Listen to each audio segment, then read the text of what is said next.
Inihagis ng asawa ko ang mga papeles ng annulment at sumigaw. Ang sahod mong 15,000. Hindi na nababagay sa estado ko. Ngumiti ako at pumayag. Paglabas namin ng korte, nakita niya ang CEO ng kanyang kumpanya na tumatakbo papalapit sa akin. Yumuko at bumati ng, "Magandang araw po, Madam Chair," na ikinagulat at ikinatulala ng buong pamilya niya. 3 taon bago kami ikasal, inakala ko na hangga't tunay na nagmamahalan ang dalawang tao, malalampasan nila ang lahat ng pagsubok. Wala akong pakialam kung gaano karami ang pera niya, at hindi ko rin inisip na gamitin ang aking katayuan para sa isang mas madaling pagsasama. Nais ko lang mamuhay tulad ng isang ordinaryong babae. Pumapasok sa trabaho araw-araw, kumikita ng sarili kong pera, at inaalagaan ang aking munting pamilya. Pagkalipas ng 3 taon, doon ko naintindihan na may mga bagay na kapag masyado ng matagal na itinago, ituturing na ng iba na iyon ang katotohanan. Nang gabing iyon, maliwanag ang ilaw sa aming condominium unit, ngunit walang maramdamang init ng isang tahanan. Kakahain ko pa lang ng hapunan sa mesa. Nang marinig ko ang malakas na pagbukas ng pinto, pumasok si Daniel suot ang kanyang mamahaling business suit. Mayabang ang ngiti sa kanyang mga labi. Kaka-promote niya lang bilang Vice President, wala pang 1 linggo ang nakalipas. Mula nang matanggap niya ang promosyon, tila nagbago siya at naging ibang tao. Lagi na niyang hawak ang kanyang telepono. Ang mga hapunan namin bilang pamilya ay unti-unting nabawasan, at ang mga malalambing na salita ay napalitan ng mapanlibak na tingin. Sa tuwing tinitingnan niya ako, nananatili akong kalmado habang nagdaragdag ng isa pang set ng kubyertos. Pinainit ko na ulit ang sinigang. Mas masarap kainin. Habang mainit pa, hinila ni Daniel ang upuan, sinulyapan ang nakahaing pagkain, at ngumisi. Araw-araw. Ganito na lang ang ulam, ngumiti ako. Kung may gusto kang kainin, lulutuin ko sa darating na weekend. Hindi siya sumagot. Kinuha niya mula sa kanyang briefcase ang isang folder at inihagis ito sa mesa. Dumulas ito at huminto mismo sa harapan ko. Tinitigan ko ang mga dokumento sa loob ng ilang segundo bago ako tumingin sa aking asawa. Hindi nagtatanong, hindi nagulat, at hindi nataranta. Marahil, sa kaibuturan ng aking puso, nararamdaman ko nang darating ang araw na ito. Nag-cruise ang mga braso ni Daniel. Pirmahan mo na. Kalmado akong nagtanong. Ano ang dahilan? Ngumisi siya ng malamig. Dahilan? Humarap siya sa akin, tila magbabasa ng isang ulat. Ako ngayon ay isang vice president. At ang buwanang kita ko ay higit 10 beses kaysa sa iyo. Ang mga kasosyo ko ay pawang mga negosyante, mga leader, mga taong may posisyon. At ikaw, isang empleyado na may sahod na 15,000. Sa tingin mo ba, nababagay ka pang tumayo sa tabi ko? Natahimik ang buong silid. Ang tunog ng orasan sa dingding ay naging mas malinaw kaysa dati. Tinitigan ko ang lalaki sa aking harapan, ang lalaking minsan kong minahal. Ang lalaking humawak sa aking kamay at nangakong sabay naming haharapin ang lahat. Ang lalaking nagsabing mayaman man o mahirap, hinding-hindi niya ako bibitawan. Ngunit ngayon, siya mismo ang gumagamit ng aking sahod para pagpasyahan ang halaga ng aming pagsasama. Dahil lang sa sahod kong 15,000? Mahina akong tanong. Ngumiti si Daniel ng mapakla. Hindi lang iyon. Wala kang naitutulong sa career ko. Kapag kasama kita sa mga party, hindi ka marunong makipag-usap. Kapag tinatanong ng mga kaibigan ko kung ano ang trabaho mo, nahihiya pa ako. Isang ordinaryong office staff. Ano ang maipagmamalaki doon? Hindi ako umimik. Sakto namang tumunog ang doorbell. Pumasok ang biyenan kong babae na may masayang mukha. Nang makita niya ang mga papeles sa mesa, ngumiti siya. Sa wakas, nagpasya ka na rin, anak. Binalingan niya ako. Dapat alam mo na rin kung saan ka lulugar. Ang anak ko ay vice president na ngayon at mas tataas pa ang posisyon niya sa hinaharap. Kinikita mo lang ay 15,000. Huwag mong hihilahin pababa ang anak ko. Tumango si Daniel bilang pagsang-ayon. Tumingin siya sa akin. Nakahanda na ako. Ang unit na ito ay nakapangalan sa akin.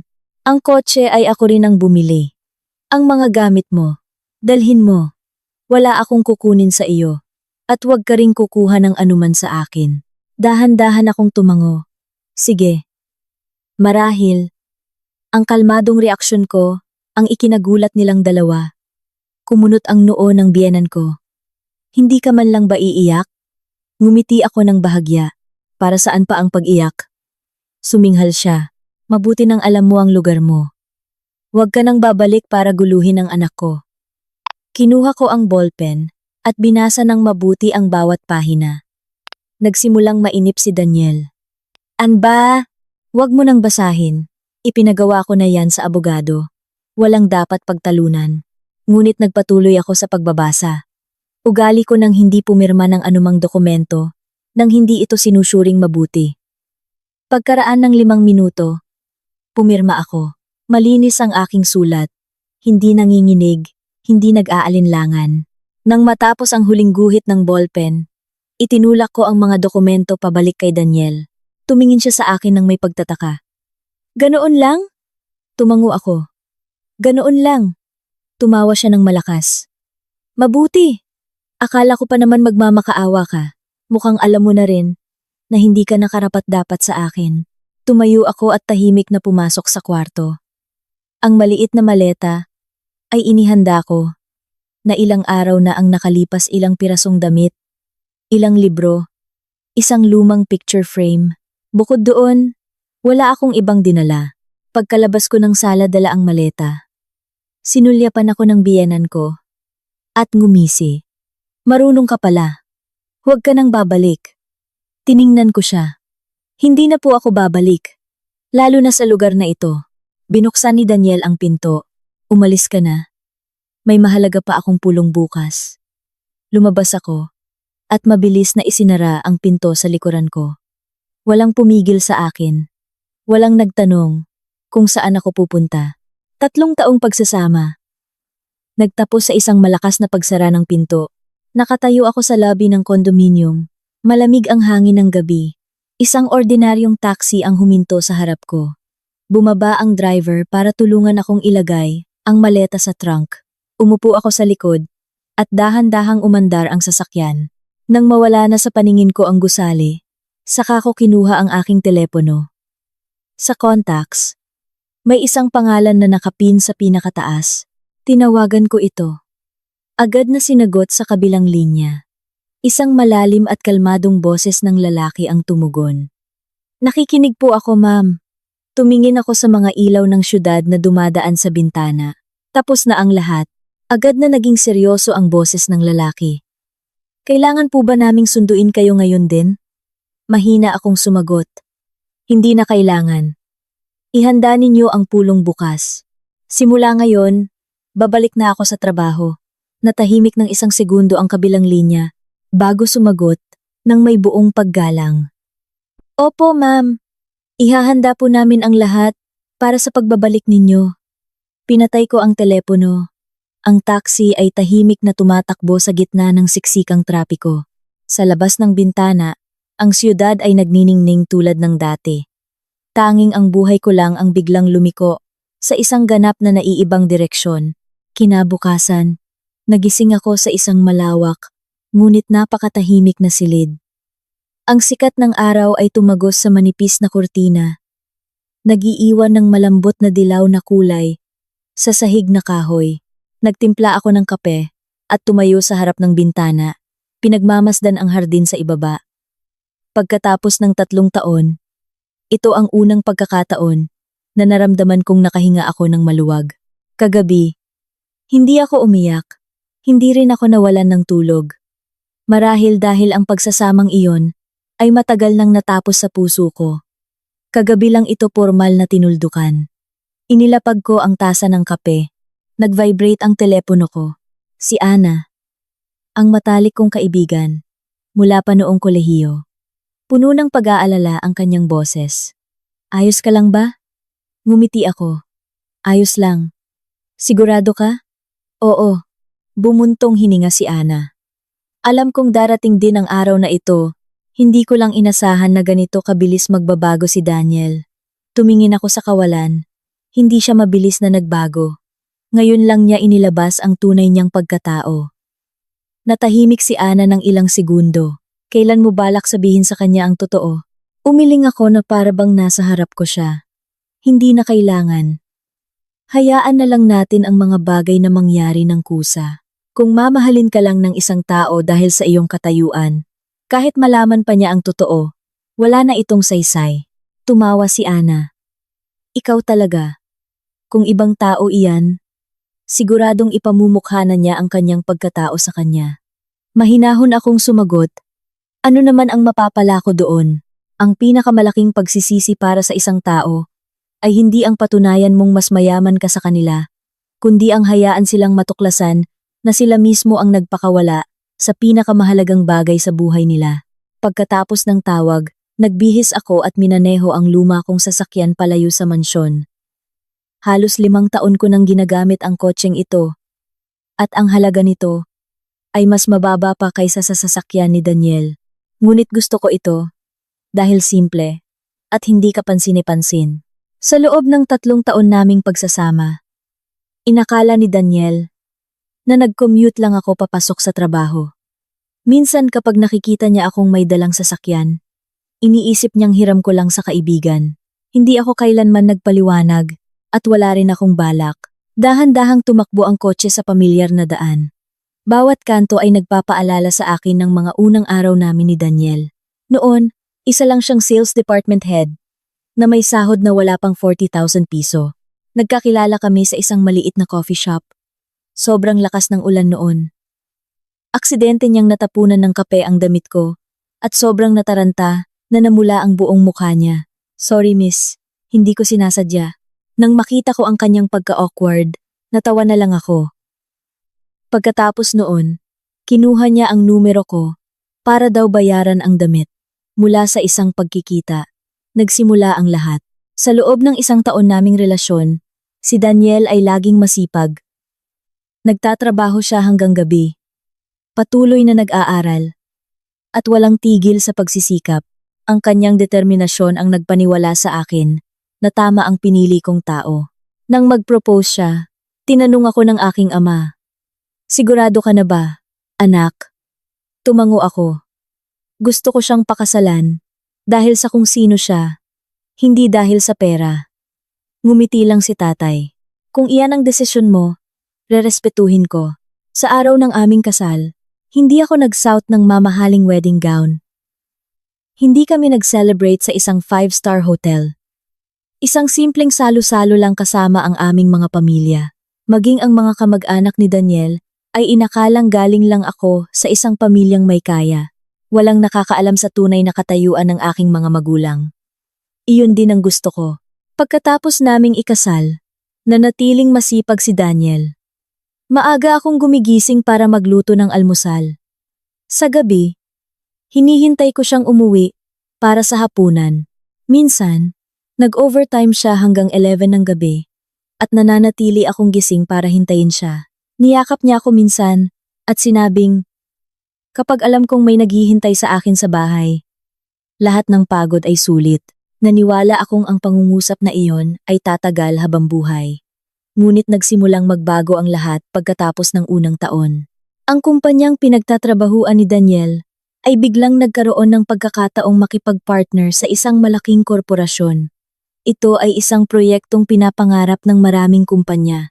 Noong araw na matanggap niya ang balita, tuwang-tuwa si Daniel at niyakap ako ng mahigpit. Sinabi niyang kung magtatagumpay ito, ang kanyang career ay aangat sa isang bagong antas. Ngumiti lang ako. Naniniwala akong kaya mo yan. Noong gabing iyon, habang tulog na si Daniel, tahimik akong lumabas sa balkonahe at tumawag. Isang pangungusap lang ang sinabi ko. Suriin ninyo nang tama ang kanyang kakayahan. Kung kaya niya, hayaan ninyo siyang gawin. Huwag ninyo siyang paboran. Dahil lang sa akin, agad na sumagot ang kabilang linya. Natapos ang tawag. Nang wala pang 1 minuto. Makalipas ang 1 buwan, si Daniel ang napiling project lead.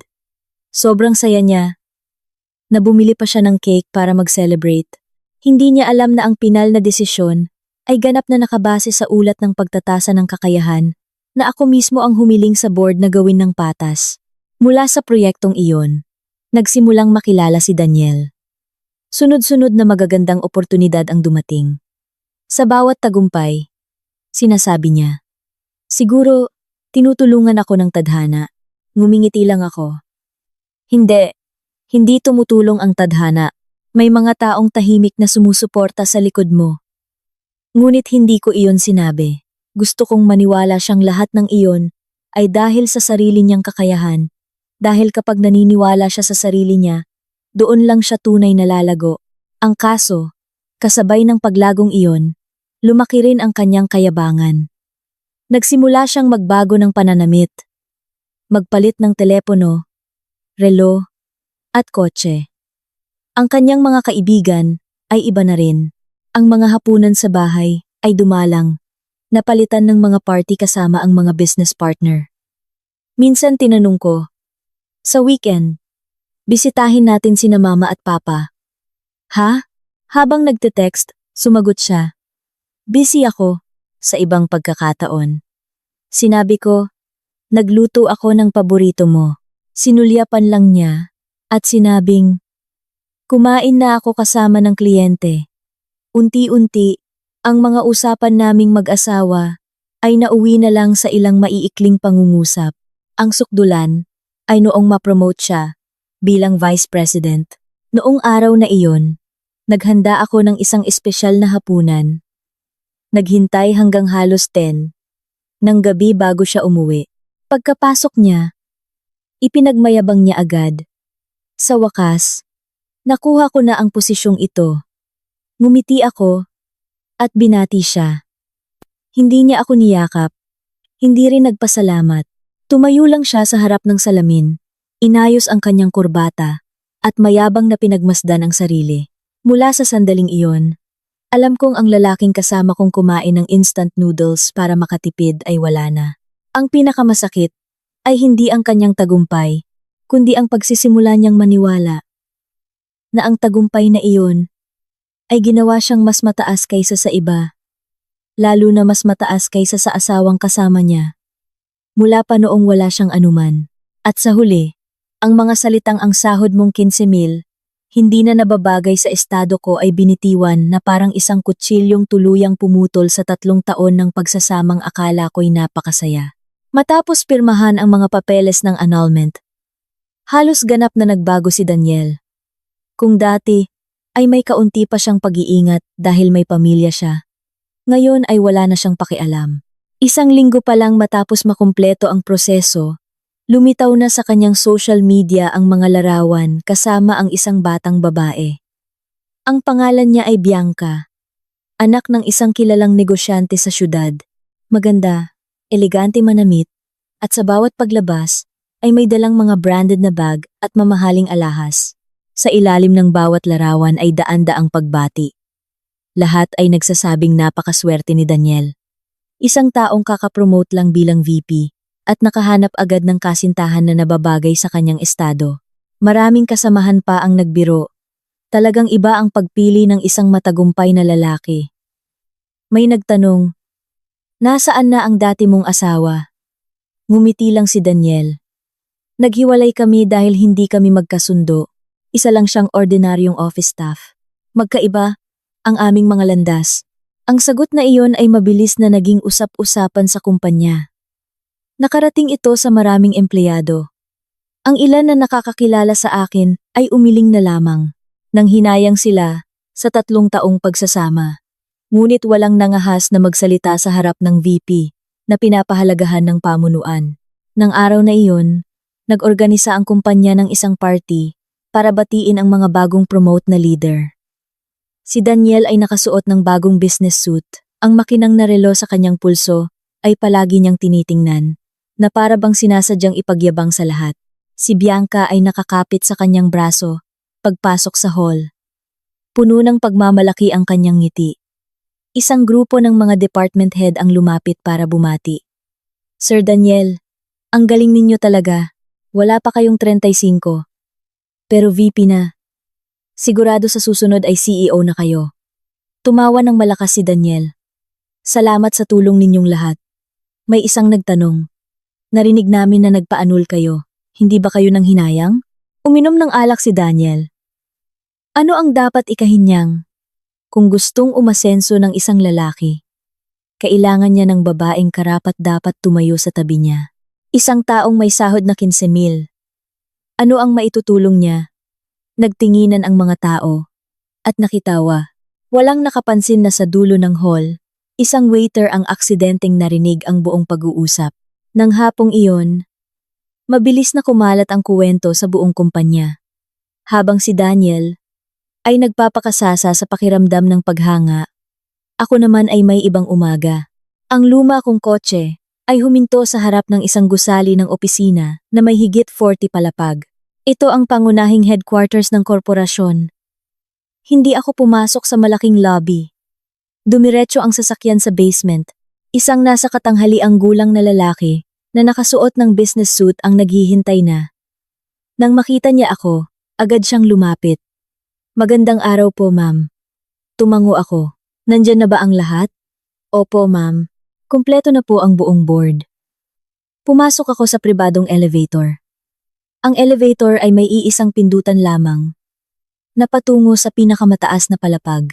Nang bumukas ang pinto, mahigit 20 katao ang sabay-sabay na tumayo. Naging napakaseryoso ng kapaligiran sa meeting room.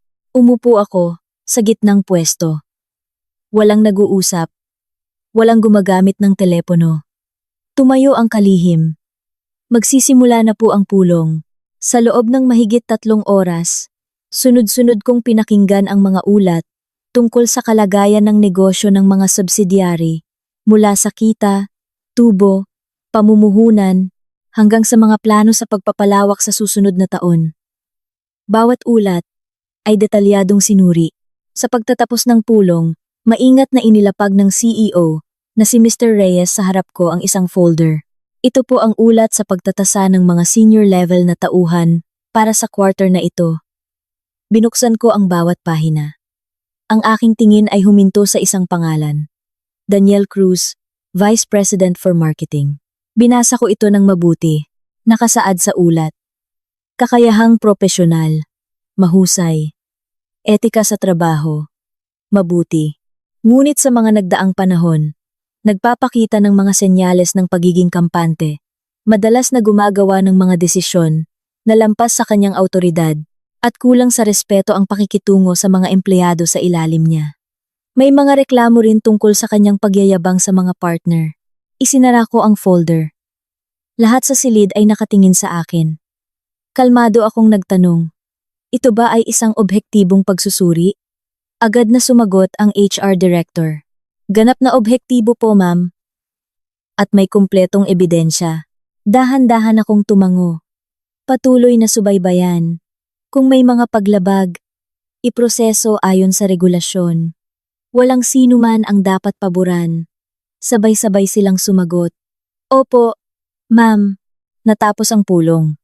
Bumalik ako sa aking opisina. Ang silid ay halos 200 metro kuwadrado, ngunit simpleng idinisenyo. Sa mesa, mayroon lamang isang maliit na picture frame. Larawan namin ni Daniel noong unang taon naming kasal. Nagbakasyon kami sa Baguio. Pareho kaming nakasuot ng jacket at masayang nakangiti.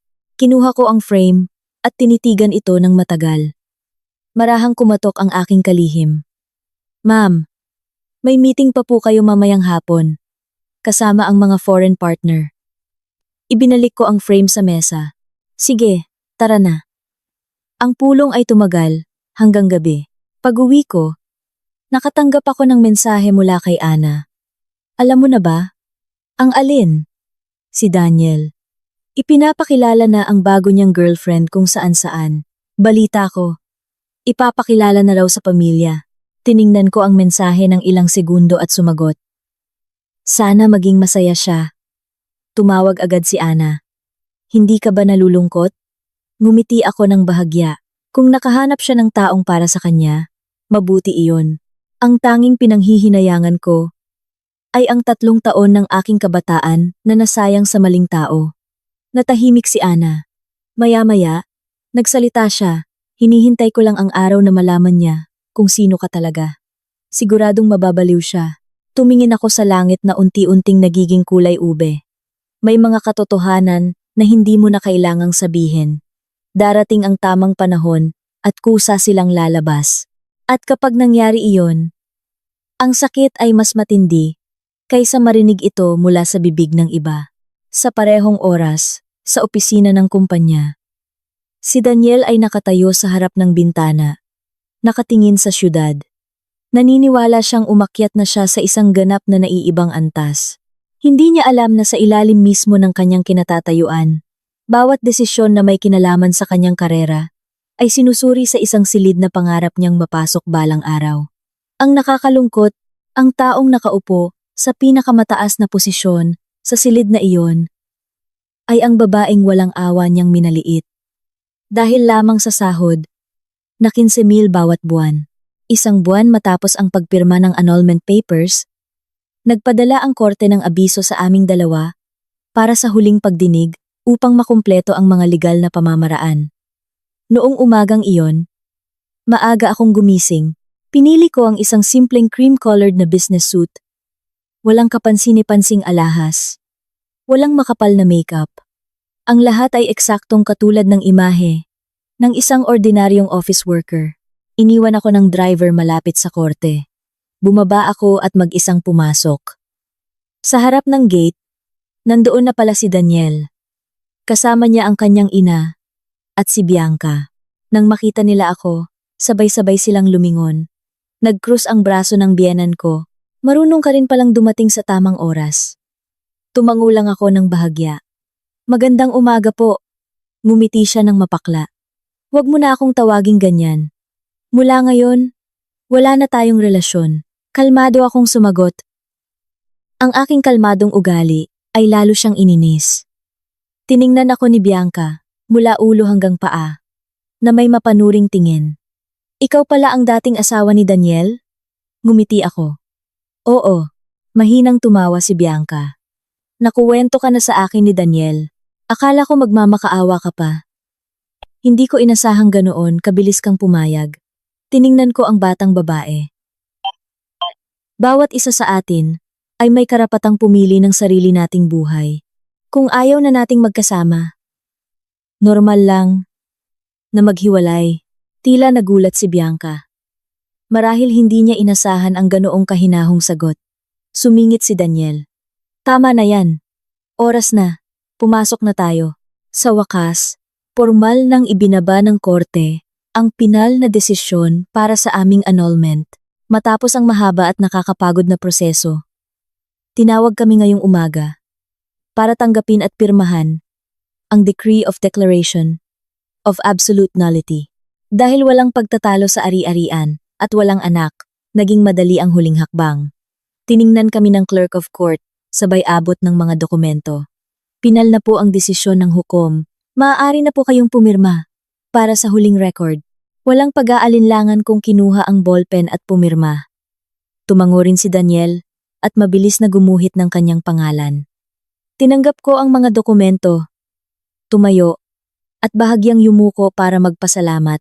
Mula sa sandaling iyon, wala nang anumang legal na ugnayan sa pagitan namin ni Daniel. Paglabas ng silid, agad na tumawa ng malakas ang dati kong biyenan. Sa wakas, tapos na! Mula ngayon, malaya nang magpakasal ang anak ko. Kahit kanino, binalingan niya si Bianca. Ikaw ang tunay na nababagay sa kanya. Mayaman ang pamilya, marunong makisama. Ikaw ang karapat-dapat tumayo sa tabi ni Daniel. Namula si Bianca at ngumiti. Opo, gagawin ko po ang lahat. Tahimik akong naglakad palampas sa kanila. Ayaw nang magsalita. Sakto namang may umugong na mga makina ng sasakyan sa labas ng korte. Isang convoy ng mga itim na sasakyan ang sunod-sunod na pumasok. Lahat ay mga luxury cars. Ang mga taong nakatayo sa paligid ay napatingin. Lumingon din si Daniel. Bahagyang kumunot ang kanyang noo. Sino kayang bigating tao yan? Isang security guard ang nagmamadaling tumakbo para buksan ang gate. Huminto ang unang sasakyan. Bumukas ang pinto at isang lalaking nasa 50s na nakasuot ng itim na suit ang bumaba. Nang makita siya ni Daniel, agad itong tumuwid ng tayo. Siya, si Mr. Reyes. Ang CEO ng kumpanyang pinagtatrabahuan niya, ang taong iginagalang ng lahat ng nasa pamunuan. Dali-daling inayos ni Daniel ang kanyang kurbata at mabilis na lumapit. Yumuko siya. Magandang araw po, sir. Hindi ko po inaasahang makita kayo rito. Sinulyapan lang siya ni Mr. Reyes at bahagyang tumango. Oo, aakma pa sanang magsalita si Daniel nang bigla niyang makitang nagmamadaling lumakad si Mr. Reyes papunta sa likuran niya. Lumingon siya at nakita akong dahan-dahang naglalakad papunta sa gate. Huminto si Mr. Reyes. 2 hakbang mula sa akin at sa harap ng nagtatakang mga mata ng lahat, yumuko siya ng napakababa. Puno ng paggalang ang kanyang boses. Magandang araw po, Madam Chair. Tila tumigil ang mundo. Maging ang ingay ng trapiko sa labas ay nawala. Napanganga ang dati kong biyenan, nanlaki ang mga mata ni Bianca, at si Daniel ay natigilan. Tiningnan niya si Mr. Reyes. Pagkatapos ay ako, at muli si Mr. Reyes, na para bang hindi makapaniwala sa kanyang narinig. Bahagya akong tumango, paumanhin at pinaghintay ko kayo.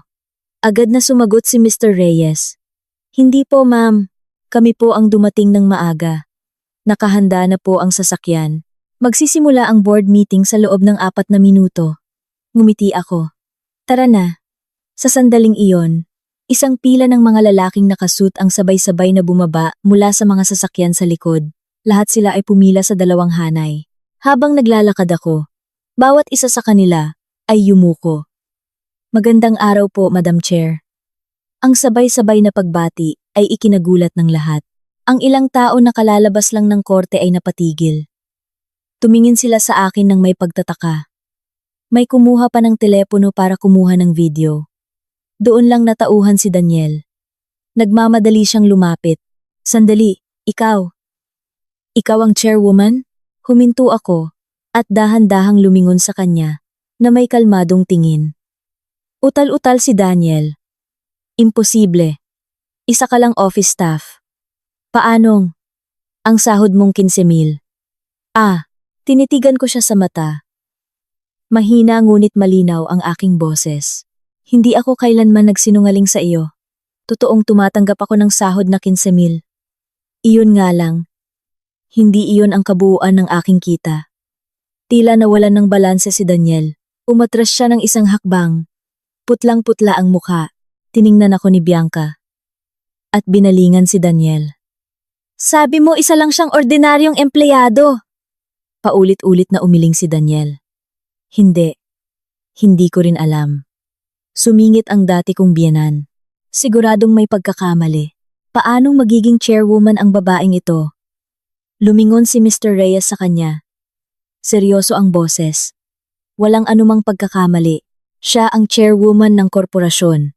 Ang may hawak ng kapangyarihang magpatakbo sa buong sistema ng mga kumpanya. Kabilang na ang kumpanyang pinagtatrabahuan ng inyong anak. Pagkatapos ng mga salitang iyon, ganap na nawalan ng kulay ang mukha ni Daniel. Naalala niya ang bawat salitang binitiwan niya. Ang sahod mong 15,000 ay hindi karapat-dapat sa akin. Isang ordinaryong office staff. Ano ang maipagmamalaki doon? Wala kang naitutulong sa karir ko. Bawat salita ay parang martilyong bumabalik at pumupukpok sa kanya. Hindi na ako nagsalita. Tumango lang ako kay Mr. Reyes.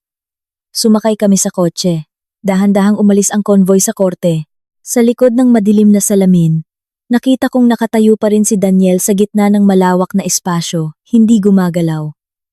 Ang kanyang mga mata ay sumunod sa sasakyan hanggang sa tuluyan itong mawala.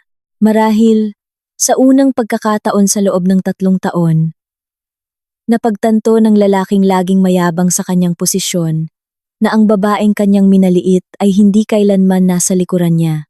Sa simula't simula pa lang, palagi na siyang nasa posisyon na kahit anong pagsisikap niya sa buong buhay niya, hindi niya tiyak na maaabot.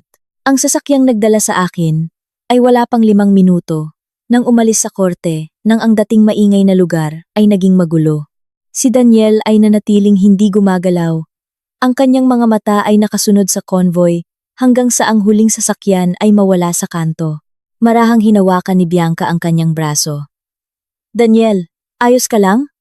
Hindi sumagot si Daniel. Nagbubulong-bulong lang na parang wala sa sarili. Imposible. Imposible. Ang kanyang ina ay nagsimula na ring mataranta. Hinila niya ang braso ni Mr. Reyes. CEO, hindi kaya nagkamali kayo ng tao? Ang babaeng iyon, paano siya magkakapera? 3 taon siyang nakatira sa bahay ko. Isa lang siyang office staff. 15,000 lang ang sahod. Mahinahong tiningnan siya ni Mr. Reyes. Walang bahid ng inis. Ngunit napakatatag ng boses. Mahigit 10 taon na po akong nagtatrabaho para sa chairwoman. Walang sino man ang maaaring magkamali. Bukod pa rito, naroon ang buong pamunuan kanina. Hindi kami sabay-sabay na yuyuko sa isang estranghero. Natigilan ang ina ni Daniel. Pero kung siya ang chairwoman, bakit niya pinakasalan ng anak ko? Bumuntong hininga si Mr. Reyes. Ang tanong na iyan. Marahil, ang anak ninyo mismo ang dapat sumagot. Pagkasabi noon, sumakay siya sa kotse. Umandar ito. Iniwan ang 3 tao sa gitna ng daan-daang mapanuring mga mata. Ilang sandali pa, tila natauhan si Daniel. Kinuha niya ang kanyang telepono. Nanginginig ang mga kamay na halos mabitawan niya ito. Agad siyang tumawag sa HR department. Mabilis na sinagot sa kabilang linya. Sir Daniel, ano po iyon? Sinubukan niyang kumalma. Maaari ko bang malaman kung ano ang buong pangalan ng chairwoman ng parent corporation? Nagtaka ang staff. Hindi niyo pa po ba siya nakikita? Ang buong pangalan po niya ay, nang matapos basahin ng nasa kabilang linya ang pangalan, naramdaman ni Daniel na parang hinigop ang lahat ng lakas sa kanyang katawan. Iyon ang buong pangalan ko. Walang mali ni isang letra. Dahan-dahang bumagsak ang telepono mula sa kanyang tainga at tumama sa sahig. Ang tunog ay nagpagulat kay Bianca. Daniel, anong nangyayari sa iyo? Yumuko si Daniel para kunin ang telepono. Namumula ang kanyang mga mata. Hindi siya sumagot. Nagmamadaling binuksan ang browser at tinipa ang pangalan ng korporasyon. Lumabas ang homepage. Sa About Us section, sa ilalim ng Board of Directors, naroon ang larawan ko na nakasuot ng puting business suit, maayos na nakatali ang buhok, at may kalmadong tingin. Sa ilalim ay ang titulong Chairwoman of the Board. Tinitigan niya ang screen, humihingal. Yumuko rin si Bianca para tingnan. Napatakip siya ng bibig. Diyos ko! Siya nga!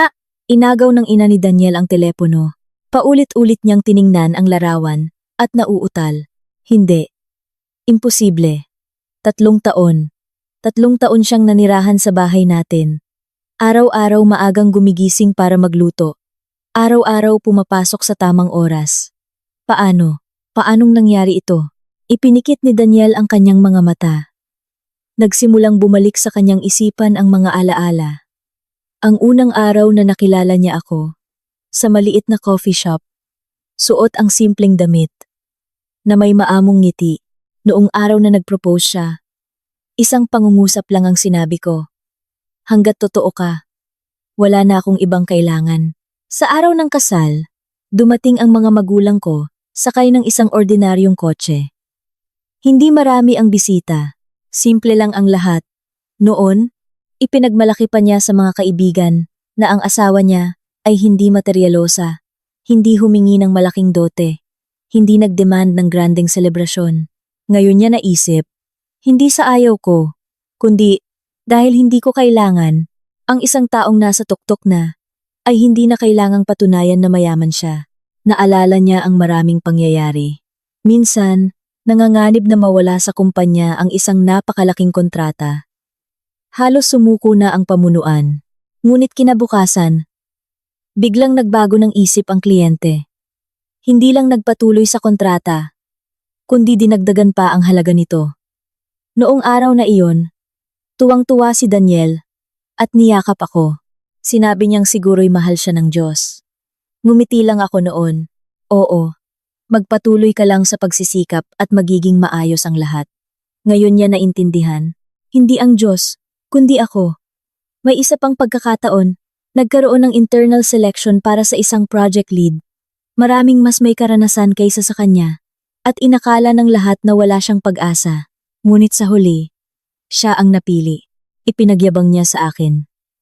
Siguro nakita ng management ang kakayahan ko. Ngumiti lang ako. Ang tunay na kakayahan ay tiyak na mapapansin. Ngayon, ang mga salitang iyon ay parang isang punyal na tumutusok pabalik sa kanyang puso. Bigla niyang naalala ang maraming detalye na hindi niya pinansin noon. Sa tuwing nahihirapan siya, kalmado lang ako, hindi nag-aalala. Sa tuwing may malaking pagbabago sa management, tila alam ko na, may mga gabi na lumalabas ako sa balkonahe para makipag-usap sa telepono ng matagal. Kapag nagtatanong siya, sinasabi ko lang na tungkol sa trabaho. Minsan pa nga, aksidente niyang nakita ang isang matandang lalaki na yumuko sa akin sa isang mall. Ipinaliwanag ko lang na dati siyang kliyente. Hindi na siya nagtanong pa. Lumalabas na sa loob ng 3 taon, hindi ako nagsinungaling.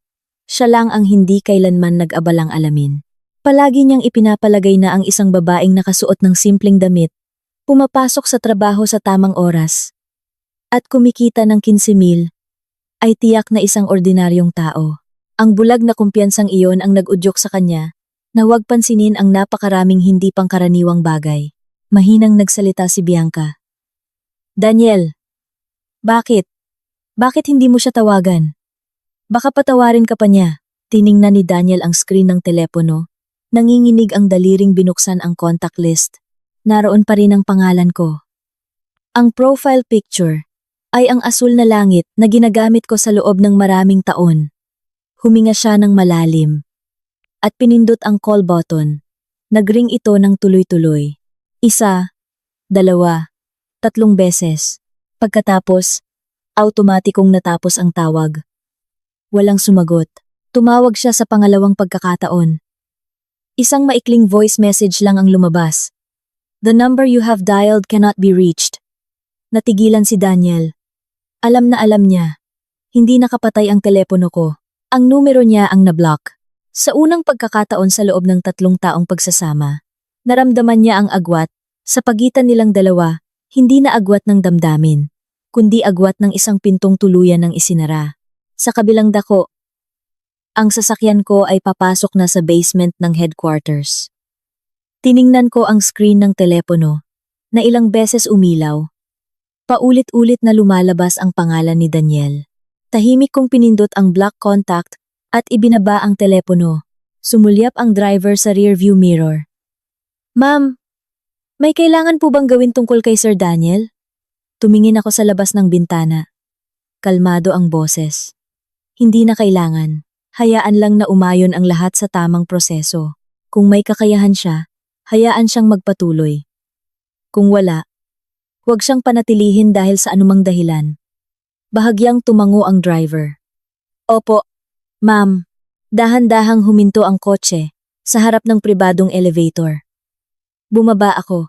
Nasa harap ko ang isang buong araw ng trabaho na may 12-dosenang mahahalagang desisyon na naghihintay.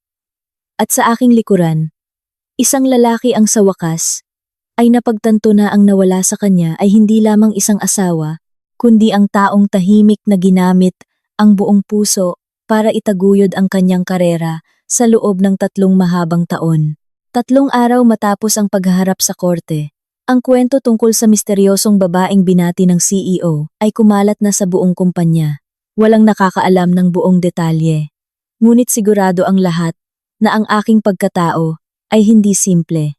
Sa mga departamento, nagsimulang lumitaw ang iba't ibang haka-haka. May nagsabing anak ako ng isang mataas na opisyal. May nagsabing isa akong malaking shareholder. Mayroon ding nag-iit na ako, ang nasa likod ng maraming malalaking investment ng korporasyon. Tanging isang tao ang ayaw makinig sa anumang tsismis si Daniel. 3 araw na siyang halos hindi natutulog. Gabi-gabi, binubuksan niya ang mga lumang larawan sa kanyang telepono. 3 taon ng pagsasama, nakapaloob sa 100 litrato. Ang unang larawan ay noong kumain kami ng street food. Ang sumunod ay ang aming unang biyahe. Pagkatapos, ang araw na natanggap namin ang susi ng kondo, mga kaarawan, mga anibersaryo.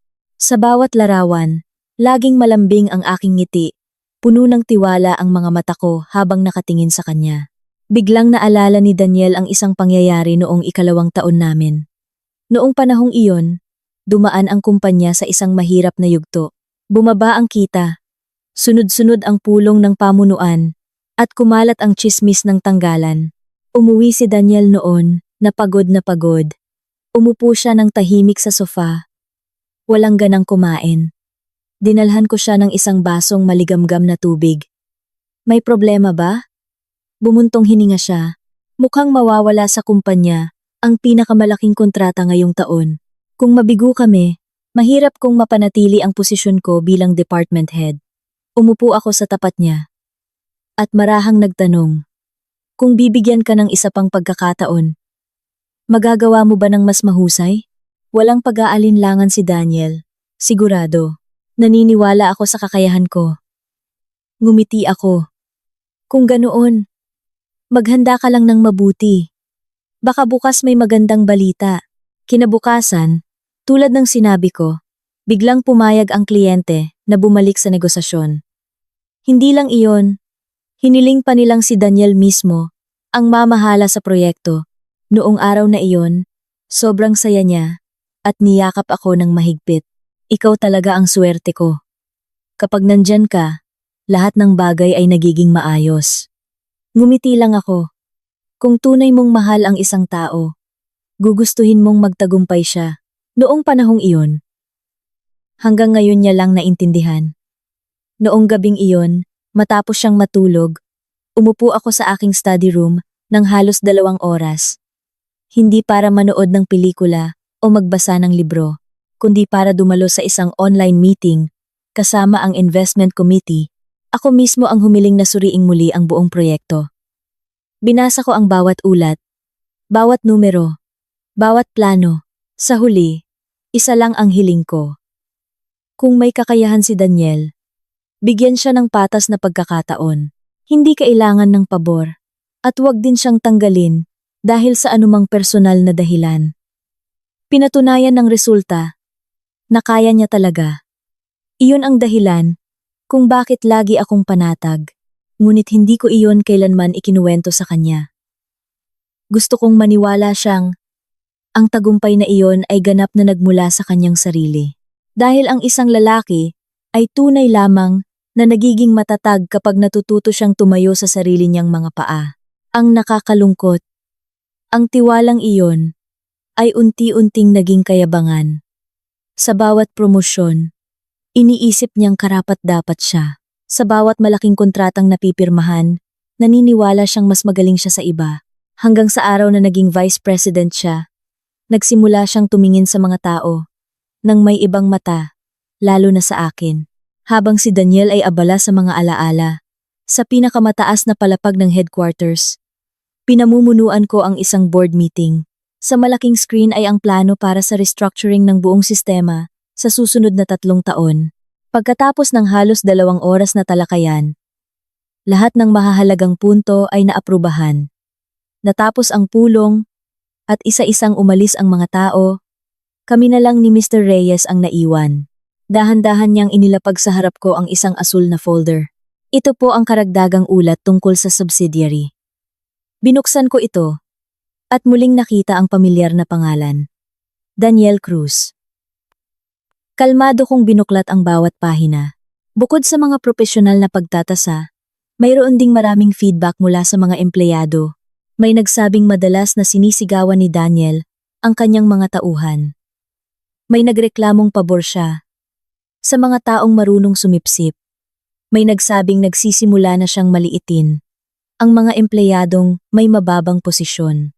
Pagkatapos basahin, isinara ko ang folder.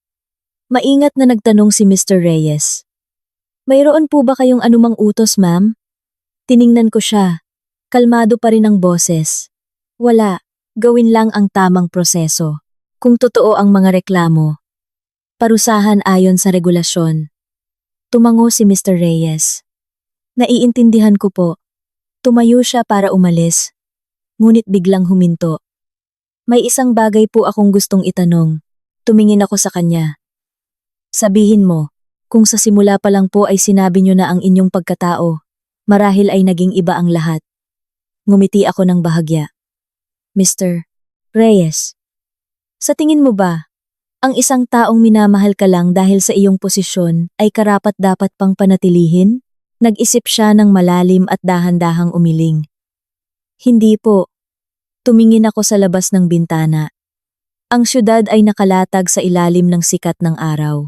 Noong araw na nagpasya akong itago ang aking pagkatao para magpakasal, walang sino man sa pamilya ko ang sumang-ayon. Tinanong ako ni tatay, paano kung sa huli ay magbago siya?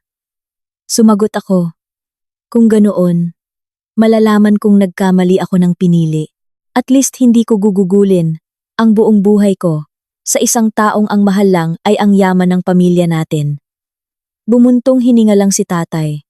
At sa huli, ay nirespeto ang desisyon ko. Sa loob ng 3 taon, hindi ako nagsisi sa pagpili na iyon. Ang tanging pinanghihinayangan ko ay ang lalaking minsan kong minahal ay mas mabilis na nagbago kaysa sa inaasahan ko. Matagal na nanahimik si Mr. Reyes bago marahang nagsalita. Marahil ito rin ay isang malaking aral para sa kanya. Bahagya akong tumango. Oo, ngunit bawat aral ay may katumbas na halaga. May nawawalan ng pera. May nawawalan ng pagkakataon. Siya. Nawala sa kanya ang taong tunay na nagmahal sa kanya. Nang hapong iyon, sa kumpanya ni Daniel, kakaiba ang kapaligiran. Maraming empleyado ang tumitingin sa kanya. Nang may pagtataka, wala na ang dating paghanga dahil narinig na ng lahat ang tungkol sa tunay na pagkatao ng kanyang dating asawa. Isang batang babaeng empleyado ang bumulong sa katrabaho. Kung siya talaga ang chairwoman, sobrang simple ng pamumuhay niya sa loob ng 3 taon. Tumango ang katabi. Batang, ang nakakatakot ay hindi ang pagiging mayaman niya, kundi ang hindi niya kailanman ipinagyabang. Bumuntong hininga ang isang mas matandang empleyado. Ang mga taong tunay na may posisyon ay hindi na kailangang patunayan ang anuman. Tanging ang mga bagong angat lang ang laging gustong ipaalam sa buong mundo kung sino sila. Ang mga salitang iyon ay aksidenteng narinig ni Daniel habang dumadaan. Natigilan siya ng ilang segundo at tahimik na nagpatuloy sa paglakad. Sa unang pagkakataon, sa loob ng maraming taon, naramdaman niyang napakabigat ng titulong Vice President sa pinto ng kanyang opisina. Dahil alam niya, ang mismong posisyong ipinagmamalaki niya, ang dahilan kung bakit nawala sa kanya ang pinakamahalagang babae sa kanyang buhay. 2 linggo matapos ang annulment, naglabas ang korporasyon ng anunsyo tungkol sa isang regular na pulong para sa pagtatasa ng lahat ng subsidiary. Ito ay isang quarterly na gawain. Ngunit ngayon ay ibang-iba ang pakiramdam. Mula nang mabunyag ang aking pagkatao sa harap ng korte, lahat ng leader ay naging mas maingat sa trabaho. Walang nakakaalam kung aling unit ang personal na susuriin ng chairwoman. Walang nangahas na maging kampante, kahit si Daniel. Noong umagang iyon, mas maaga siyang dumating sa kumpanya. Pagpasok niya sa opisina, naghihintay na ang kanyang sekretarya. Sir Daniel, may darating pong audit team mula sa korporasyon, mamayang 9 a.m. Kumunot ang noo niya. May abiso ba? Wala po. Nakatanggap lang kami ng utos na ihanda ang lahat ng dokumento. Tumango si Daniel. Sige, dalhin mo lahat ng ulat para sa quarter na ito sa conference room. Sa loob ng halos 1 oras, paulit-ulit niyang sinuri ang bawat ulat. Kahit napilit siyang nagpapakakalma, mayroon pa ring kaba sa kanyang dibdib. Eksaktong 9 a.m., 3 itim na sasakyan ang huminto sa lobby. Isang grupo ng mga profesional na nakasuit ang bumaba. Pinangungunahan pa rin ni Mr. Reyes. Mabilis na sumalubong ang buong pamunuan ng kumpanya. Yumuko si Daniel. Magandang araw po, sir. Bahagyang tumangulang si Mr. Reyes. Magsimula na tayo. Ang pulong ay tumagal ng buong umaga. Bawat departamento ay sunod-sunod na nagpresenta ng kanilang mga resulta. Ang kapaligiran ay sobrang seryoso, na halos walang nangahas na huminga ng malakas.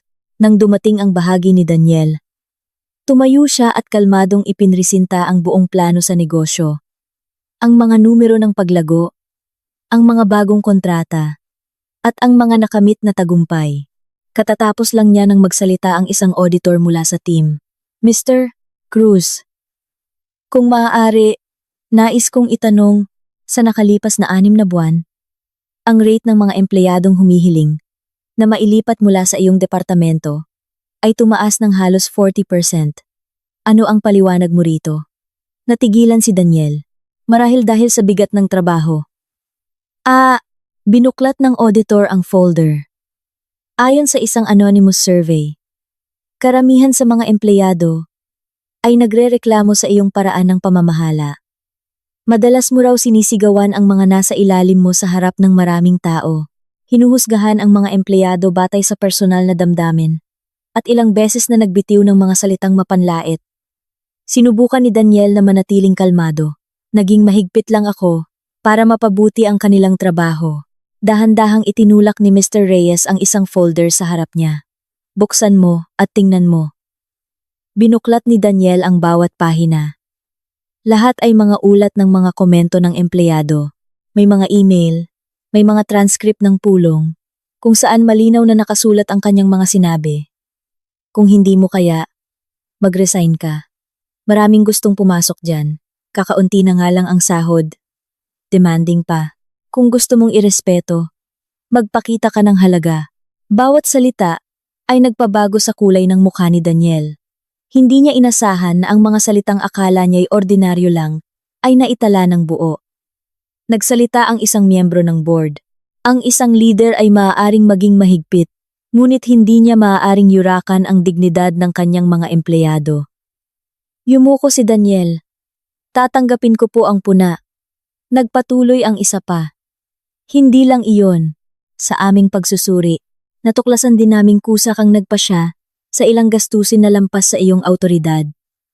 Bagamat hindi pa ito nagdulot ng pinsala, nilabag nito ang proseso ng pamamahala. May komento ka ba? Sa pagkakataong ito, wala nang masabi si Daniel. Natahimik na lang siya. Nagtapos ang pulong sa isang mabigat na kapaligiran. Nang hapong iyon, ipinatawag ang buong pamunuan sa conference room. Tumayo si Mr. Reyes sa harap ng lahat. Kalmado ang boses. Matapos ang komprehensibong pagsusuri, nagpasya ang korporasyon na pansamantalang suspindihin sa kanyang tungkulin bilang Vice President si Mr. Daniel Cruz upang bigyang daan ang muling pagtatasa ng kanyang kakayahan sa pamamahala. Ang pamumuno sa kanyang departamento ay pansamantalang ipapasa sa iba. Pagkatapos ng anunsyo, natahimik ang buong silid. Naramdaman ni Daniel na parang umikot ang kanyang mundo. Ilang linggo lang ang nakalipas. Siya pa ang binabati ng lahat. Ngayon, ang posisyong iyon ay sinuspinde na. Tumayo siya. Garalgal ang boses. Sir, maaari ko po bang malaman kung ito ay desisyon ng chairwoman? Tinitigan siya ni Mr. Reyes. Ito ay desisyon ng board. Ang chairwoman ay may iisang hiling lamang. Lahat ng empleyado ay dapat suriin ng patas, walang pinapaboran, at walang ginigipit. Nang marinig iyon, yumuko si Daniel at ngumiti ng mapait. Naintindihan niya. Kung gusto kong maghiganti, isang salita ko lang. Marahil ay wala na siya roon. Ngunit hindi ko ginawa iyon. Hiniling ko lang na ipatupad ang tamang regulasyon sa lahat. Pagkatapos ng pulong, tahimik na inayos ni Daniel ang kanyang mga gamit sa opisina. Ang nameplate na Vice President ay tinanggal at isinantabi. Tiningnan niya ang malawak na silid na dati niyang ipinagmamalaki. Hindi pa katagalan. Dito siya tumayo at sinabi sa akin, ang sahod mong 15,000 ay hindi karapat-dapat sa akin. Ngayon, siya naman ang kailangang umalis sa silid na iyon ng tahimik. Sa ibang sulok ng syudad, dumadalo ako sa groundbreaking ceremony ng isang bagong pabrika. Daan-daang bisita ang naroroon. Pagkatapos ng aking maikling talumpati, akma na akong bababa sa entablado nang tumawag si Mr. Reyes. Ma'am, Tapos na po ang pagsusuri. Tinanong ko, ano ang resulta? Pansamantalang sinuspinde po sa tungkulin si Mr. Cruz. Bahagya akong tumango. Ang dahilan ba ay ayon sa tamang proseso? May kumpletong papeles at ebidensya? Opo. Tumingin ako sa mga manggagawang nakangiti sa ibaba ng entablado. Kalmado pa rin ang boses. Kung ganoon, ipagpatuloy lang ayon sa regulasyon. Huwag baguhin dahil sa anumang personal na ugnayan. Sumagot ang kabilang linya. Opo, ma'am. Pagkatapos ng tawag, bumaba ako sa lugar kung saan maaaring libutin ang pabrika. Isang batang babaeng manggagawa na may kargang maliit na anak ang lumapit. Magalang siyang yumuko. Salamat po, ma'am. Kung hindi po dahil sa bagong programa ng tulong, kinailangan ko na pong umalis sa trabaho. Ngumiti ako. Iyan ang nararapat gawin ng kumpanya. Habang pinapanood kong umalis ang mag-ina, naalala ko ang sinabi ni tatay noong ipinasa niya sa akin ang pamamahala ng korporasyon. Tandaan mo anak, para magtagal ang isang negosyo, ang pinakamahalaga ay hindi ang kita, kundi ang pakikitungo sa tao. Noon, tumango lang ako. Ngayon, mas naiintindihan ko ang kahulugan ng mga salitang iyon. Ang isang leader ay maaaring napakagaling. Ngunit kung mawawala ang respeto sa iba, darating ang araw na mawawala rin ang kanyang posisyon. At si Daniel, sa wakas, ay kailangang pagbayaran ang kayabangang siya mismo ang nagpalaki sa mga taon ng kanyang tagumpay. Ang balitang sinuspinde si Daniel ay mabilis na kumalat sa loob ng kumpanya. Sa loob lang ng isang hapon, ang mga taong dating laging nakapaligid sa kanya para sumipsip ay biglang naging abala.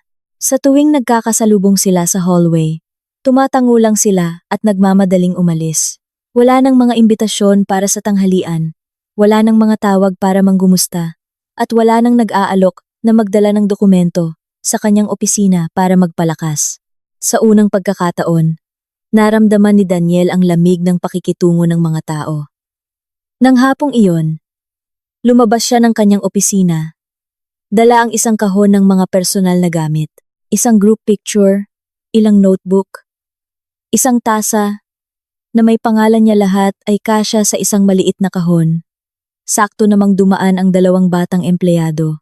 Nang makita si Daniel, nagmamadali silang yumuko. Sir Daniel! Magandang hapon po! Bahagyang tumango si Daniel. Nang makalayo na siya, nagbulungan ang dalawa, hindi ko akalain. Ilang buwan lang ang nakalipas. Ang yabang-yabang niya. Talagang hindi mo masasabi ang hinaharap. Bumuntong hininga ang isa. Narinig ko, hindi raw nakialam ang chairwoman. Lahat daw ay dahil sa sarili niyang gawa. Napahinto si Daniel. Bawat salita ay parang karayom sa kanyang tainga. Naintindihan niya na ang ikinadismaya ng mga tao ay hindi ang pagkawala ng kanyang posisyon, kundi ang paraan ng kanyang pakikitungo. Noong nasa kapangyarihan pa siya, gabi na nang magmaneho siya pauwi sa kondo. Maluwag ang unit ngunit napakabakante. Binuksan niya ang pinto. Dahil sa nakasanayan, nasabi niya, nandito na ako. Walang sumagot. Wala na ang mabangong amoy ng pagkain mula sa kusina. Wala na ang maliit na tsinelas na laging maayos na nakalagay sa may pinto. Wala na ang anino ng babaeng laging sumasalubong para kunin ang kanyang briefcase. Tanging katahimikan ang bumalot sa buong bahay. Binuksan niya ang ref. Ilang lata lang ng soft drinks ang laman. Doon niya naalala na sa loob ng 3 taon, lahat ng bagay sa bahay ay ako ang tahimik na nag-aasikaso mula sa pagkain, gamit sa pagluto, hanggang sa pagbabayad ng kuryente at tubig sa tamang oras. Hindi niya kailanman kinailangang mag-alala. Kinuha niya ang telepono para umorder ng pagkain, ngunit ibinaba rin ito. Biglang pumasok sa isip niya ang imahe ko sa maliit na kusina. Suot ang asul na apron. Nagluluto habang nakangiting nagtatanong. Anong gusto mong kainin ngayon?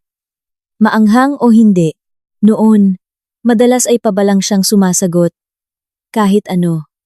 Ngayon, napagtanto niya na sa loob ng 3 taon, ang walang pakialam ay hindi ako, kundi siya. Kinabukasan, pumunta si Daniel sa kumpanya. para i-turn over ang kanyang mga gawain. Pagpasok niya sa lobby, nakasalubong niya si Mr. Reyes. Kusa siyang yumuko. Magandang umaga po, sir. Tiningnan siya ni Mr. Reyes. May kailangan ka? Nag-alinlangan si Daniel ng ilang segundo bago nagsalita. Gusto ko lang pong itanong, kumusta na po siya? Alam agad ni Mr. Reyes kung sino ang tinutukoy niya. Masyadong abala ang chairwoman. Ilang linggo na siyang nag-iinspeksyon sa mga bagong proyekto. Yumuko si Daniel. Maaari ko po ba siyang makausap kahit isang beses lang? Nanahimik si Mr. Reyes. Maya-maya, dahan-dahan siyang sumagot. Mr. Cruz, mahigit 10 taon ko na siyang kasama.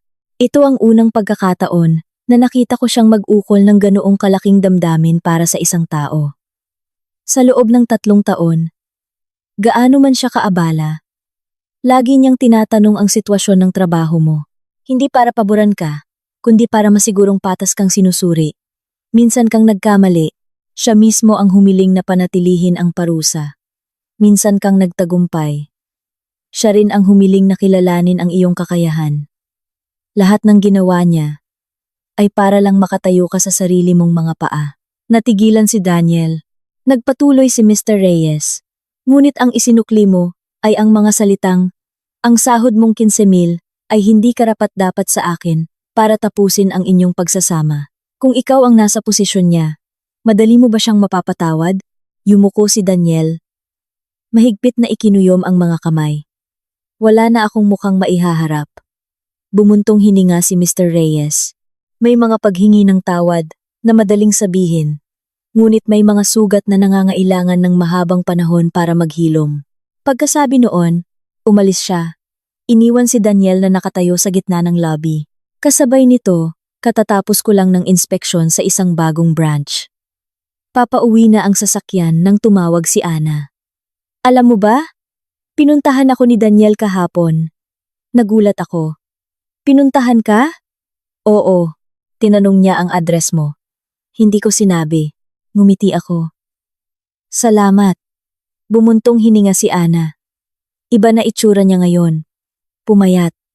Mukhang nagsisisi talaga. Tumingin ako sa mga tao sa labas ng bintana, kalmado pa rin ang boses. Karaniwang napapahalagahan lang ng tao ang isang bagay kapag nawala na. Mahinang nagtanong si Ana. Mahal mo pa ba siya? Matagal akong nanahimik bago sumagot. Hindi ko siya kinamumuhian, pero hindi ko na rin siya mahal. Ang isang basag na baso, kahit pagdikit-dikitin mo, mananatili pa rin ang mga lamat. Natahimik din ang kabilang linya. Gabi na nang bumalik ako sa mansyon. Inabutan ako ng kasambahay ng isang sobre. Ma'am, may nagpadala po. Binuksan ko ito. Sa loob ay isang sulat kamay. Pamilyar ang sulat kay Daniel. Hindi ako humihiling na bumalik ka. At hindi rin ako nangangahas na humingi ng tawad. Gusto ko lang sabihin na sa loob ng 3 taon, ang pinakamalaking pagsisisi ko ay hindi ang pagkawala ng posisyon, kundi ang pagpapaalis sa isang babaeng tunay na nagmahal sa akin. Kung maibabalik ko lang ang panahon, hinding-hindi ko sasabihin ang mga salitang iyon. Pagkatapos basahin, itinupi ko ang sulat at inilagay sa drawer. Marahang nagtanong ang kasambahay. Kailangan po bang sagutin, ma'am? Umiling ako. Hindi na kailangan. May mga paghingi ng tawad na kapag huli na, ang pinakamabuting gawin ay itago na lang sa puso. Lumabas ako sa balkonahe. Tumingala sa kalangitang puno ng bituin. 3 taon na ang nakalipas. Inakala kong sapat na ang tunay na pagmamahal. Pagkatapos ng 3 taon, naintindihan kong ang isang pagsasama para tumagal ay hindi lang nangangailangan ng pag-ibig, kundi pati na rin ng respeto.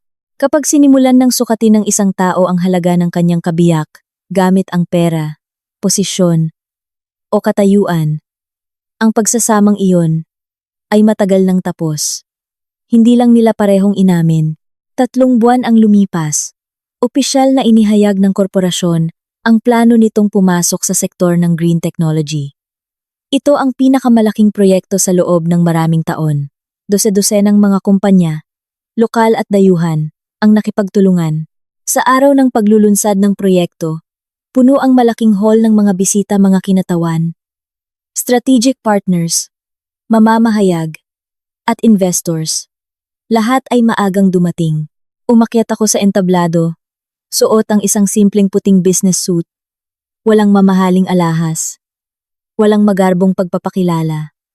Nang magsalita ang host, sabay-sabay na tumayo ang buong hall. Hindi matapos-tapos ang palakpakan. Yumuko ako para magpasalamat at sinimula ng aking talumpati ang isang negosyo para umunlad ng pangmatagalan. Ang pinakamahalaga ay hindi lang ang kita, kundi ang mga tao. Ang makinarya ay maaaring palitan. Ang teknolohiya ay maaaring i-upgrade, ngunit ang tiwala ng mga empleyado at customer ay kailangang buuin araw-araw. Sa loob ng halos 20 minuto, nakatutok ang buong hall. Nagtapos ang talumpati sa isang malakas na palakpakan. Pagkatapos noon, maraming negosyante ang lumapit para makipagkamay at bumati. Isang chairman ng isang partner company ang nakangiting nagsabi, "Ang pagtatrabaho sa inyo ay laging nagbibigay sa amin ng kapanatagan. Ang aming tiwala ay hindi sa laki ng korporasyon, kundi sa inyong integridad." Ngumiti ako. Salamat po. Sana ay sabay-sabay tayong umunlad. Sa ibang bahagi ng syudad, si Daniel ay nakaupo sa harap ng computer. Matapos matanggal bilang VP, nanatili siya sa kumpanya bilang isang consultant. Ayon sa kanyang kakayahan, ang kanyang kita ay nabawasan ng halos kalahati. Wala ng sariling opisina, wala ng sekretarya, wala ng company car.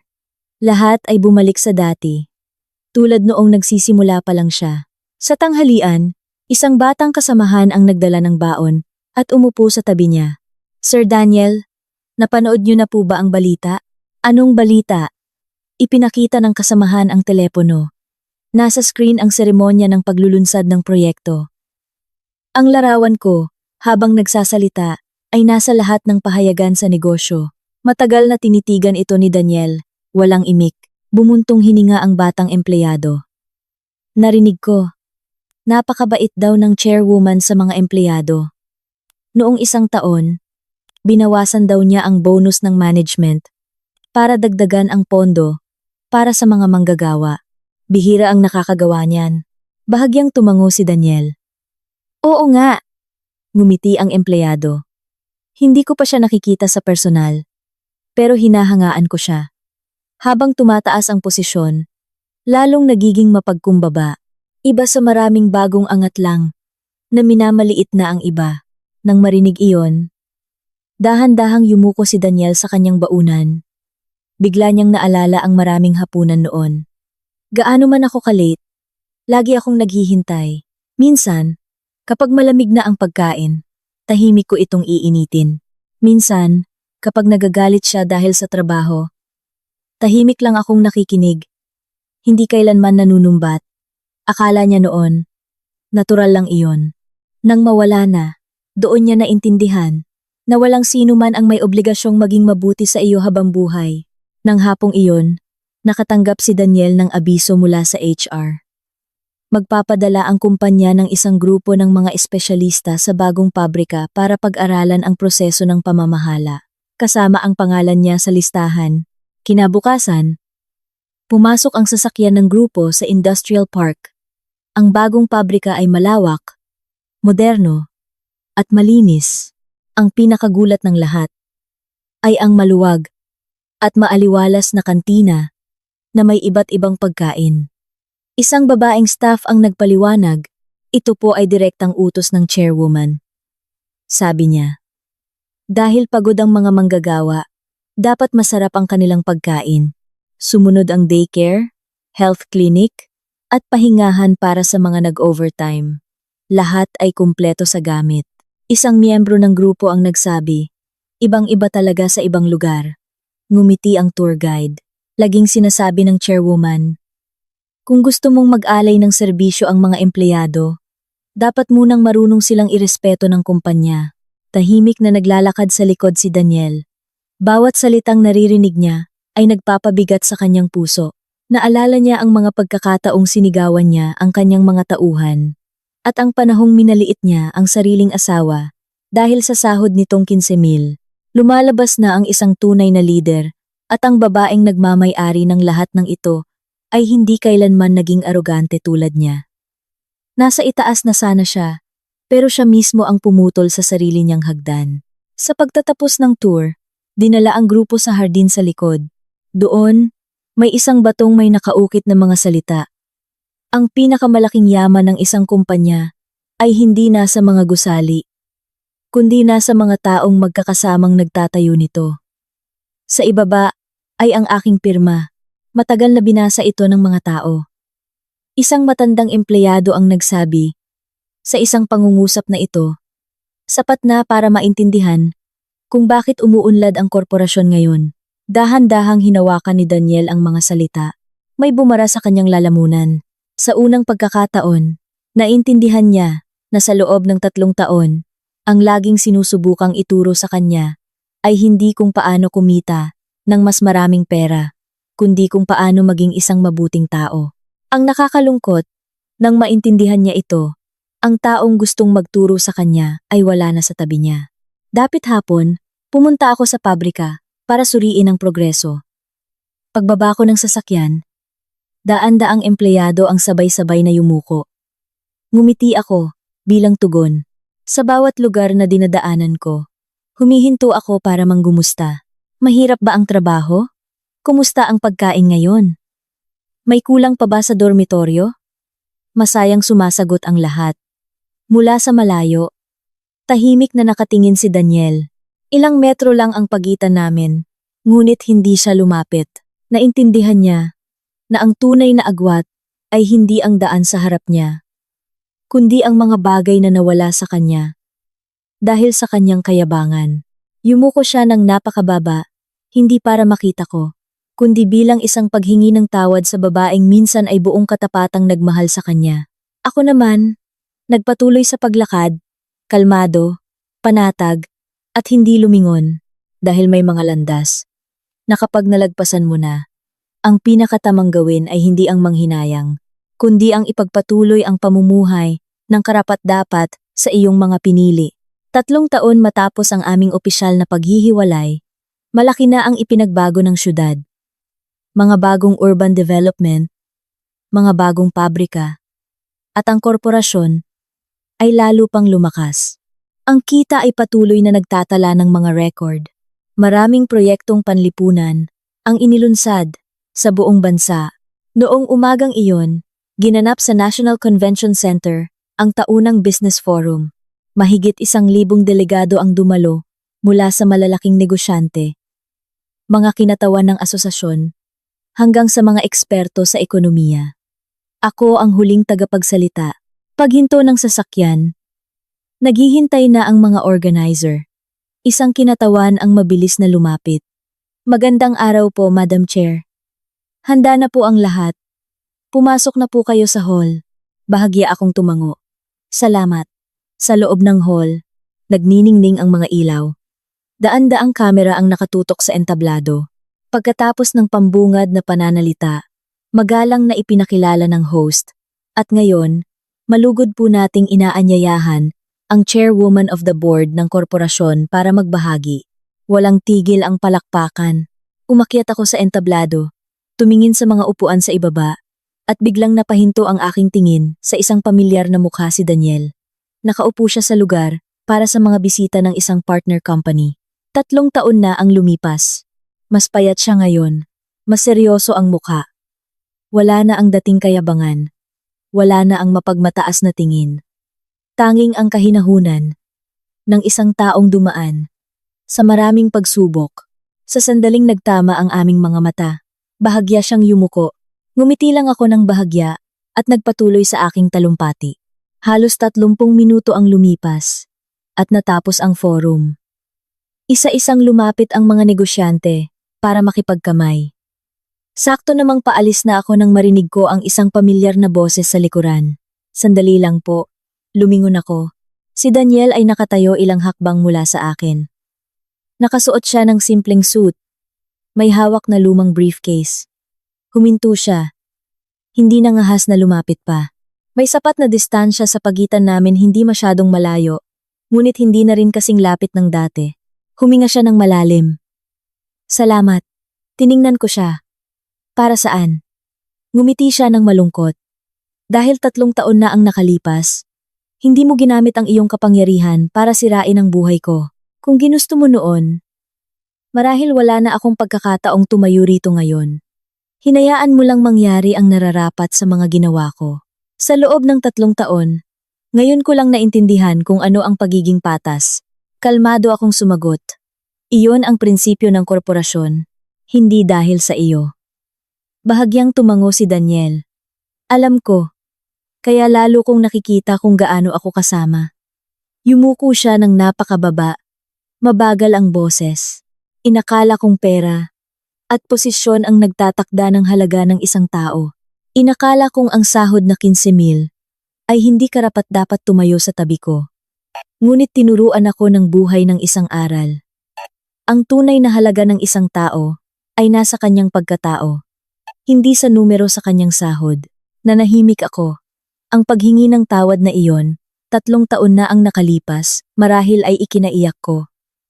Ngunit ngayon, isa na lang itong alaalang nakasarana.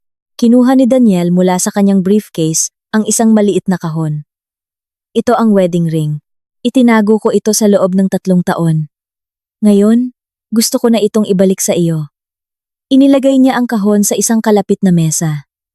Hindi niya ipinilit, hindi rin umasang tatanggapin ko. Mangkabang-tangkaan kaantaan tanggapin ko. Nais niya lang tapusin ang isang bagay na hindi pa natatapos.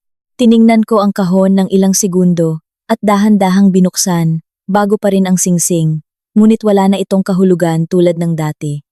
Isinara ko ang kahon at itinulak pabalik kay Daniel. Itago mo na yan. Ang nakaraan ko, matagal ko nang isinara. Ngumiti si Daniel. May halong pait. Tama ka. Marahil ako na lang ang nabubuhay pa sa nakaraan. Sakto namang tumunog ang telepono ko. Nag-abiso ang aking kalihim na dumating na ang mga dayuhang partner. Tumingin ako sa relo at binalingan si Daniel. Kailangan ko nang umalis. Tumango siya. Salamat sa ilang minutong ibinigay mo sa akin. Ngumiti ako. Hangad ko ang iyong ikabubuti. Iyon ang huling pag-uusap namin. Naglakad ako papunta sa naghihintay na sasakyan. Hindi ako lumingon. Sa salamin ng kotse, nakita kong nakatayo pa rin si Daniel sa dati niyang pwesto. Hawak pa rin ang kahon ng singsing. Hanggang sa umandar ang sasakyan at unti-unting nawala ang kanyang anino. Nasa unahan si Mr. Reyes at marahang nagtanong. Nanghihinayang po ba kayo, ma'am? Tumingin ako sa daloy ng trapiko. Ngumiti ako ng panatag. Kung hindi kami naghiwalay noon, marahil ay pagsisisihan ko iyon habang buhay. Ngayon, isa lang ang pinanghihinayangan ko, na ang lalaking minahal ko ay hinayaang talunin ng kayabangan ang kanyang kabutihan. Bahagyang tumango si Mr. Reyes. Kakaiba talaga ang buhay.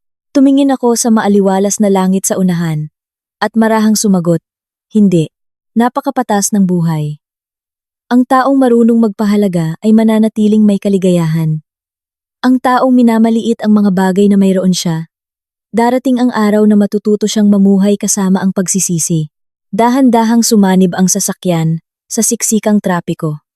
Nasa unahan ang mga bagong proyekto, mga bagong tao, at mga bagong paglalakbay na naghihintay. At sa likuran, isang 3 taong pagsasama ang sa wakas ay tuluyan ng nagsara walang galit, walang hinanakit.